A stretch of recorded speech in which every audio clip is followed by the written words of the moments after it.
everyone, I'm Christa, Shamanic practitioner as well as teacher of shamanic classes, and welcome to my video discussing the 7 signs that you are destined to be a shaman. So let's dive in. So these are signs that are in traditional shamanic cultures. So in many shamanic cultures across the world, they would have similar signs that would mark one as a shaman. So this comes from traditional ways.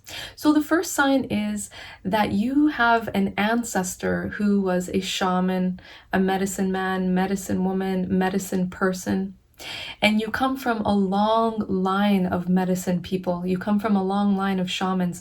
So a parent was a shaman, grandparent was a shaman, great-grandparent was a shaman, so on and so forth. So if one was born into a shamanic family like that, then there could be multiple children in that family. The adults would see that certain children would have a quality to be a shaman, so they would take them and start to train them so that they could learn the shamanic ways. So coming from a long line of healers. The second sign is healing from a physical illness that has no known cause. So if you've had a severe physical illness and you have, in terms of our modern culture, all the medical tests done, you've gone the allopathic route, you've gone to doctors, you've gone to specialists, they've run all the tests, and they can't find the cause of the disease. In traditional shamanic cultures, they would say that this is a mysterious type of illness, or they would call it a shamanic type of illness, where there is no discernible cause, yet the person is quite ill, and then all of a sudden, they spontaneously recover. The illness is all of a sudden gone. So when the shamans in traditional cultures would see this type of sickness, they would then start to train the person after they healed and got well, to train them. The reason also is that this is the idea of the wounded healer, where the person has gone through the severe illness, they know what it's like to be sick, they have suffered that, they understand that. It makes them more compassionate to be able to work with others who are suffering and sick. So they would start their training once they got better. The next one, which is related to that, sign number 3, is having a mental illness and spontaneously recovering from that. So this is talking about having a really deep depression, or perhaps a psychotic episode or a nervous breakdown, that type of mental illness, and then all of a sudden spontaneously healing and becoming well. So whether that's a physical illness or a mental illness, that the shamans in traditional cultures would see that and recognize that that person healed from that mental illness, and then they would begin training that person to become a shaman. The next one, sign number 4. Now this one might sound a little bit strange, but I will explain it. So in traditional shamanic cultures, if someone was struck by lightning and survived, that would mark them as a shaman, and then the shaman in the village would take them and begin their training. So that sounds a little bit severe, but the idea behind it is that the lightning, the shamans would see that the lightning is a transmission of light, and also it creates an awakening for the person, a spiritual breakthrough for that person. So when they get that jolt of lightning, they're getting that jolt of energy, they're getting that flash of light to awaken them, to infuse them and transmit spiritual energies to them. And then the shaman would recognize that of the village and say, okay, let's now train you to be a shaman. The next one, sign number 5, is having a near-death experience. So this could be from an illness, an accident. In our modern times, it could also be through surgery. Person flatlines during surgery, and then they essentially travel through the tunnel to the light, to the other world, to the afterlife, and they come back and they heal. And the reason is that when the person goes through that near-death experience, They are traveling into the afterlife. They get a taste of that. They've now traveled into the spiritual world. And then they come back to their body. They come back to their life. They heal. They survive. Then the shaman in the village would say, oh, okay, you've had a near-death experience. Come with me. I will start to train you to be a shaman, because now you know what it's like to be in the spirit world. And please remember that when shamans do healing work on behalf of individuals and communities, they work with compassionate, helping spirits of the highest loving nature, of the highest positive nature. So when someone has gone through a near-death experience, they have contacted deceased ancestors that are in the afterlife, helping spirits that can also assist them in doing the healing work, to be spirit guides for them. So that would be one sign. The sixth sign is when your whole life falls apart. So unpleasant as it is, this can include, in modern times, let's say, loss of job, financial losses, loss of a relationship. So it's like losing the job, the relationship falls apart. So let's say you're living with a partner, the relationship is ended, so now you have to find a new place to live. Also, let's say finances fell apart.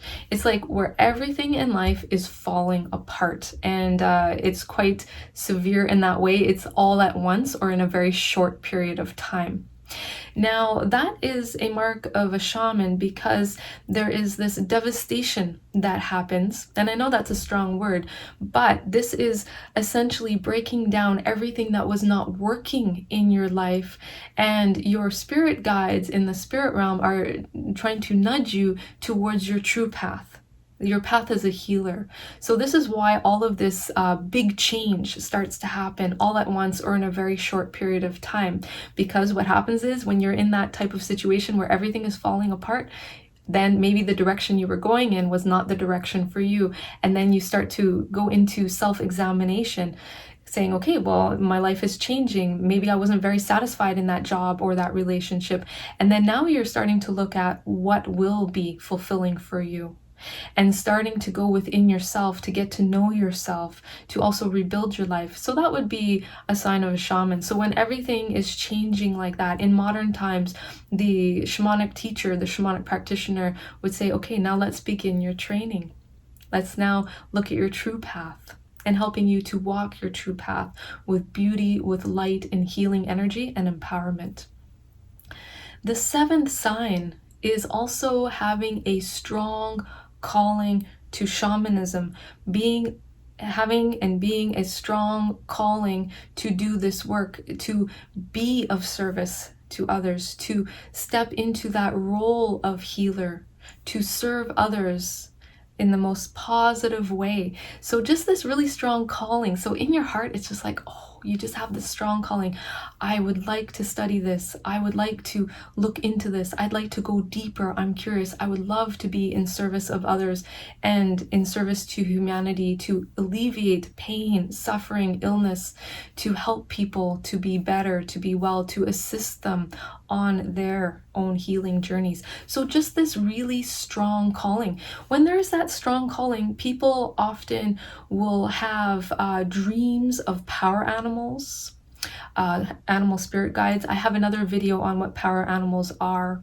You can watch that video. Or sometimes in the dreams, ancestors who were healers might come to the person in their dreams, or other medicine people can show up in the dreams. And there's just this really strong calling, this strong curiosity to learn, to develop, and to go that direction. So that would be a mark of a shaman. Now, please know, if you have some of these signs, it doesn't make you a shaman overnight, where you start working with people right away to do healing sessions. These are the signs that you are destined to be a shaman. That's part one. Part two of that equation is then doing your deeper study to become a shamanic practitioner or to become a shaman. So when the shamans in traditional cultures in the village and the community would recognize that an individual had one of these signs, or sometimes there's multiple signs, that the shaman would say, hey, now, I recognize this in you. You have the ability to be a healer. How about we start your training? Would you like that? It's the choice of the person whether or not they fulfill their destiny as a shaman or a healer or a shamanic practitioner. So that is up to them, but it does take deeper training to be able to develop the skills and the beautiful relationships with your compassionate spirit guides, your helping spirits, to do this work. And even in modern times, we don't take the word shaman. We say that we are shamanic practitioners, or practitioners in the way of shamanism, as a beautiful mode of respect. So respecting the title of shaman, it's the people in the community that will call the healer the shaman. We don't take that name for ourselves. That's very egoic. So you don't have these signs and then all of a sudden say, "Ooh, I'm a shaman." You train, you develop those skills. You train with a very good, high quality teacher to become a shamanic practitioner. Once you're a practitioner and you're practicing and doing healing sessions for others, it's the community that elevates you to shamanic status. So it's a beautiful world to go deeper into shamanic healing. If you have one of these signs or have a true calling to go deeper and to learn more about shamanism, I do teach shamanic healing classes. I teach those online, live and interactive through Zoom. So you can check out my class schedule at shamanicspirit.ca. Thank you so much for watching this video. I hope you have enjoyed this video. Lots of love and light and blessings to you, and may you enjoy this beautiful day.